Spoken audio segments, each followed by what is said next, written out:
물론 전쟁은 무조건 처음에는 강화되는 것처럼 보여요. 공격 뭐 이런 걸 하니까요. 그러나 장기적으로 엄청난 균열을 일으키죠. 그리고 중국은 러시아보다 균열을 일으킬 요소가 더 많습니다. 러시아하고 중국은 많이 달라요. 말씀하신 대로 우크라이나 전쟁의 교훈은 중국이 전쟁하면 안 된다는 거예요. 박종훈의 경제한방 전쟁사 연구자 임용환 박사님과 함께하고 있는데요. 자, 지금 러시아가 우크라이나를 침공했을 때 이제 우리하고 좀 관계돼서 가뜩이나 이제 긴장 관계가 좀 높아졌었던 게 중국이 혹시 대만 침공하는 거 아니야? 이런 생각들이 좀 있었거든요. 과연 지금은 어떻게 봐야 될지 굉장히 궁금한데, 자, 최근 들어서 중국 경제가 불안한 모습을 보이니까 제일 먼저 나오는 얘기가 중국 경제가 멀쩡할 때 상관이 없지만 이게 점점 하강 곡선을 그려가면 국내 불만도 잠재우고 또 뭔가 미중 패권 전쟁에서 변수를 만들기 위해서 대만을 침공할 가능성은 조금 더 높아진 게 아니냐 이런 분석도 있거든요. 어떻게 보십니까? 제가 이 말은 정말 하고 싶었어요. 우리가 역사를 보면은 그런 얘기 정말 많이 하지 않습니까? 뭐 경제가 어려워지고 뭐 분란이 생기니까 침공을 한다. 그런데 이것이 굉장히 잘못 알려진 얘기입니다. 우리가 전쟁을 할 때 흔히 생각해 보시면 전쟁을 해서 이기기 위해서는 가장 필요한 게 뭐겠습니까? 경제력이요? 일단 충분한 재정 확보를 해야 됩니다. 어느 나라든지 충분한 금고와 탄약을 채우지 않고는 전쟁을 시작할 수가 없습니다. 그다음 전쟁을 할 때는 국민의 일치된 단결심이 굉장히 중요합니다. 우리가 전쟁을 해서 뭔가 좀 바깥 위기를 통해서 안쪽의 위기를 해소하자고 말할 때는 이게 망가져가는 경제, 망가져가는 분열되어가는 민심이 아니라 나아갈 수 있는, 돈을 벌 수 있는 상태. 지금 국민이 약간의 균열이 있지만 전쟁을 시작하면 완전히 더 좋은 단계로 갈 거라는 데서 하는 거지. 이미 싸워서 막 갈라져 있는데 전쟁하면 단합할 거다? 이건 굉장히 위험한 방법이에요. 그러면 왜 이런 오해가 생기느냐? 1차 세계대전 끝나고 경제 대공황이 왔잖아요. 네네. 그때 우리가 이제 독일이 2차 세계대전을 일으킨 이유에 대해서 그때 독일이 뭐 무서운 디플레이션 오고 특히 독일이 식민지가 없다 보니 경제 블록에서 소외되고 이러다 보니 전쟁을 일으켰다. 이렇게 되니까 경제가 어려우니까 전쟁을 하는구나 라고 생각하시는데 독일의 경우를 봐도 그런 경험을 했습니다. 그래서 우리가 식민지가 없으면 안 된다. 그건 맞습니다. 그래서 식민지를 가지기 위해서 어떻게 했냐? 먼저 경제 부흥을 시켰죠. 사실 히틀러 때문에 우리가 얘기를 잘 안 하지만 히틀러 집권하고 나서 경제가 왜 아우토반 깔고 중화공업 일으키면서 좋아진 건 맞잖아요. 네, 맞습니다. 네. 그렇게 되니까 그거를 기반으로 우리가 여기서 우크라이나 같은 땅을 차지하면 우리가 여기서 완전히 강대국이 될 수 있다라는 마음으로 나가는 건데 이미 근거가 없고 분열된 상태에서 전쟁을 일으키면 이거는 정말 근거에 구멍 뚫고 국민을 더 분열시키는 게 되기 때문에 그거는 반대로 생각하셔야 될 것 같아요. 네. 지금의 중국의 경제 위기나 국내 상황은 전쟁을 일으키기가 더 힘들어집니다. 그렇군요. 근데 최근 들어서 좀 이렇게 대만뿐만 아니라 이렇게 계속 동북아 상태에서 서로 막 군사훈련하고 뭔가 세과시를 하고 뭐 항행하는데 서로 막 부딪히려고 그러고 이런 모습들이 자꾸 보이니까 아니 이게 진짜로 긴장 관계 아니야? 이렇게 겉으로는 그렇게 보이거든요. 이건 또 뭔가요, 그러면? 국가라는 게 기본적으로 항상 태어날 때부터 두 가지 의무가 있어요. 임무가 있어요. 하나가 쉽게 말하면 국내 경제, 생활을 안정시켜야 되니까 국내 치안과 경제입니다. 또 하나가 외부에서의 침략을 막는 거예요.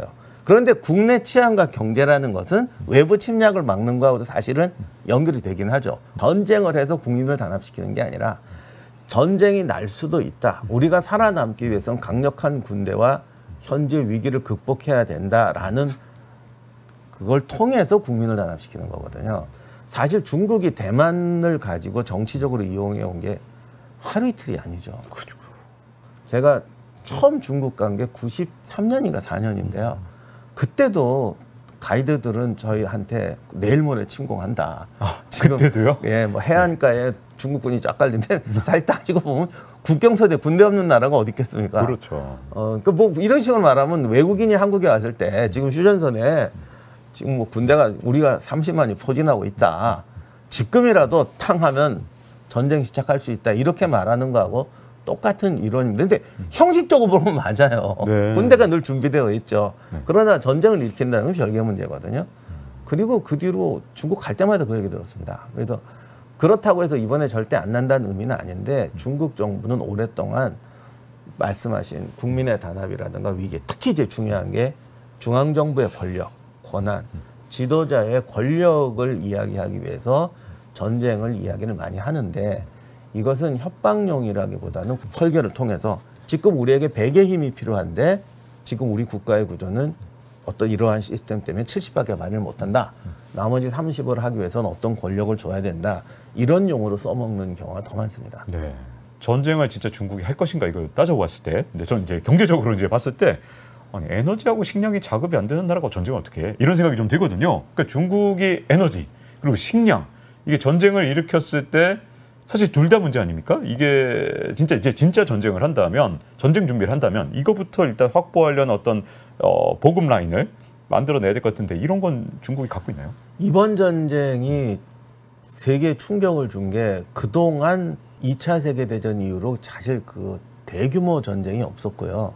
월남전 때까지만 해도 징병제가 가동이 됐지만 그 뒤로는 이제 모병제 되면서 단기 집중력으로 전쟁을 끝내는 전쟁들이 많았거든요. 근데 이번에 우크라이나 전쟁처럼 한번 터지고 나니까 총알하고 포탄이 생산이 안 되는 거예요. 네. 지금 러시아가 동원한 전선에 투입한 군대가 30만 정도 얘기하는데 2차 세계대전 때는 거의 몇백만, 뭐 1000만 명을 갖다 넣었습니다. 그러면 그때 쓴 총알하고 포탄이 지금 30만보다 3분의 1도 안 돼요. 그러니까 이제는 뭐랄까. 완전 물량전. 한 사람이 쓰는 물량이 그때 비교하면 상대가 안 되는 거예요. 그러다 보니까 지금 전 세계 어느 나라 공장도 한 달 이상 전쟁을 치룰 총과 탄약이 없어요. 무기는 최첨단 무기가 막 있는데 병사들이 총 못 쏘고 대포 못 쏘면 전쟁을 못 하는 거죠. 이번 전쟁 때문에 지금 전 세계가 들썩들썩하는 게 이게 가만 보니까 세계 초강대국도 진짜 전쟁이 벌어지면 일주일 한 달도 전쟁을 할 수가 없어요. 이건 다시 말하면 정말 규모가 큰 전쟁은 무조건 국제전이라는 거예요. 지금 우크라이나 전쟁에 한국 포탄도 지금 뒤로 돌아 들어가고 북한이 무기를 주겠어요. 포탄하고 지금 비축량 달라는 거죠. 이런 상황이 벌어질 줄 누가 알았겠습니까? 글쎄 말입니다. 네, 그래서 지금 이미 가동이 됐는데 이제 선진국의 어떤 큰 규모의 전쟁을 위해서는 네트워크가 필요하다. 한국 무기 공장도 이제는 한국 무기가 아닌 거예요. 이게 어느 전쟁이 나면 어느 전선의 한 축을 담당할 군수 공장으로 살아갈 수밖에 없는 구조가 살 수 있는 구조가 됐습니다. 이렇게 된 상황에서 중국이 대만을 침공한다고 그러면 그 많은 총과 탄약과 생산량을 혼자 감당할 수가 있느냐. 물론 단기전으로 끝낸다면 가능하겠지만 대만이란 땅은 절대 쉽게 점령할 수 있는 땅이 아닙니다. 보병이 반드시 들어가야 되고 예전에도 중국이 대만 점령하는데 굉장히 고생 많이 했거든요. 그 지형이 사실 생각보다 엄청나게 험해요. 그렇다면은 장기전으로 가야 되는데 러시아 무기고도 다 말랐는데 과연 중국 혼자 그걸 다 할 수 있겠느냐라는 문제도 생깁니다. 근데 궁금한 건 이게 이쪽에 자기 권력이 막 위협을 받으면 사실 푸틴 대통령도 이럴 줄 모르고 좀 쳐들어갔다 그야말로 자기 지금 권력이 오히려 흔들리는 상황이잖아요. 혹시 오판을 할 가능성은 없을까요? 이것도 아까 말한 경제가 어려우니까 침공한다와 마찬가지인데 지금 우리가 푸틴이 권력이 위험하다고 그러지 시작할 때만 해도 푸틴 권력이 위험하다고 생각한 사람 아무도 없었어요. 아니 권력도 안전한 사람이 왜 침공을 하지 그랬는데 경제가 안정되어 침공하는 것처럼 권력이 불안해서 침공하는 게 아니라 권력을 더 키우고 싶은데 아주 장기적인 구조로 봤을 때 내가 저거를 더 확산해야 된다. 이런 의미로 불안이지 지금 내가 불안하면 전쟁을 어떻게 하겠습니까? 그러니까 그런데 지금 중국 같은 경우는 전쟁을 할 수도 있다. 이래서 얻는 거는 많은데요. 전쟁을 막상 일으키면 권력이 강화될까요? 물론 전쟁은 무조건 처음에는 강화되는 것처럼 보여요. 공격 뭐 이런 걸 하니까요. 그러나 장기적으로 엄청난 균열을 일으키죠. 그리고 중국은 러시아보다 균열을 일으킬 요소가 더 많습니다. 러시아하고 중국은 많이 달라요. 러시아는 우리가 생각하는 것보다 굉장히 1차선은 비중도 높고 괜히 자르라고 한 게 아니거든요. 러시아 가보신 분들 말은 일괄되게 하는 말이 굉장히 옛날 사회 같다.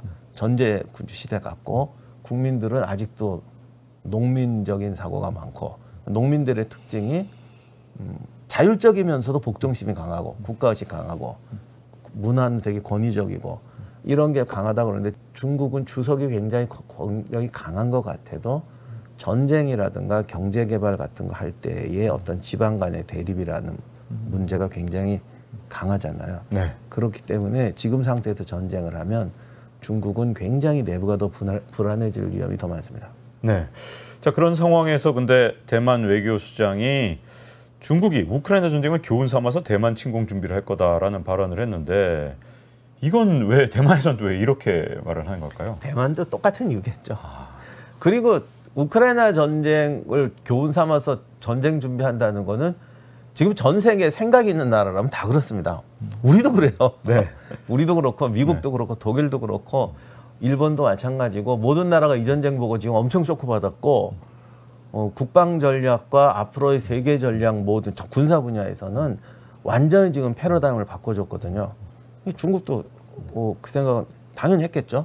근데 이게 쉽게 깨달았다고 되는 문제가 아니라는 거죠. 그러니까 내가 이쪽을 공격했어야 되는데 이쪽을 공격할 걸 이런 식이 아니라 국가의 전 산업체제, 군수산업체제, 국방 네트워크, 국제관계 이 모든 거를 다 새롭게 지금 세팅해야 되는 단계이기 때문에 말씀하신 대로 우크라이나 전쟁의 교훈은 중국이 전쟁하면 안 된다는 거예요. 그렇군요. 보통은 이렇게 막 무장하면 그러다가 제국의 멸망도 있다. 그래서 강대국의 흥망 이런 이 분석도 있는데 지금 현재 이 무장하고 있는 분위기는 역사적으로 봤을 때 현재 어떻게 분석하고 계십니까? 지금 우리가 살고 있는 세계는 유례가 없는 세계거든요. 예를 들면 17세기에서 사람이 15세기나 아니면 뭐 하다못해 12세기를 보면서 교훈을 찾는 방식과 21세기 사람이 50년 전을 보고 교훈을 찾는 방식은 달라요. 그 50년 전 사회가 아마 17세기에서 12세기 볼 때보다 더 많이 바뀌었을 겁니다. 그렇기 때문에 우리는 과거의 교훈을 분명히 생각해야겠지만 과거를 재현하는 게 아니라 과거를 통해서 지금 뭔가 창조를 해야 되는 참 어려운 시대를 살고 있는데 앞으로 이번 전쟁이 준 중요한 교훈 중에 하나는 국가의 민주적인 구조와 경제적 구조는 절대로 분리되지 않는다. 근데 지난 키신저의 그 미중 외교 이후로 철칙이 경제적 민주화를 달성하면 경제가 활성화되면 결국 저 사회에도 언젠가 정치가 민주화될 것이다 라고 생각했는데 그게 되긴 되는데 그 언밸런스한 부분이 완전히 해소가 안 된다는 것이죠. 그렇기 때문에 앞으로는 경제적 블록이 정치적 민주화 국가의 고도화를 촉진한다는 믿음이 깨져버렸어요. 그 둘은 같이 가야 된다.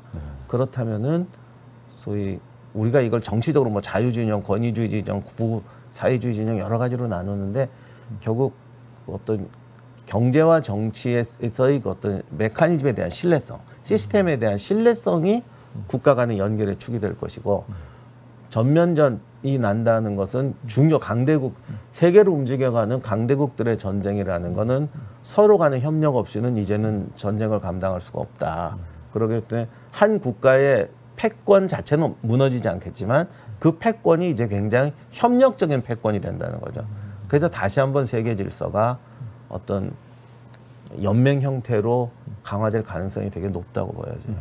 그러면 이제 미중 패권 전쟁의 향방이나 이런 것들이 앞으로 어떤 방식으로 진행되게 될까요? 그 부분에서 러시아하고 미국하고 중국하고 미국이 많이 다른데 이거는 제 생각이기도 하고 제가 주변 분들 만나봤을 때 이렇게 얘기하는 분들도 많고 반대로 얘기하는 분도 계십니다만 애초에 중국이 흔히 말하는 지금 미중 패권 전쟁이라는 것에 대해서 우리 사회가 너무 잘못 생각한 것이 예를 들면 미국의 자리를 중국이 대체할 것이다. 뭐 위안화가 달러화를 대체할 것이다. 그 자리를 놓고 미국과 중국이 붙었다라고 생각하는 것은 오해라는 겁니다.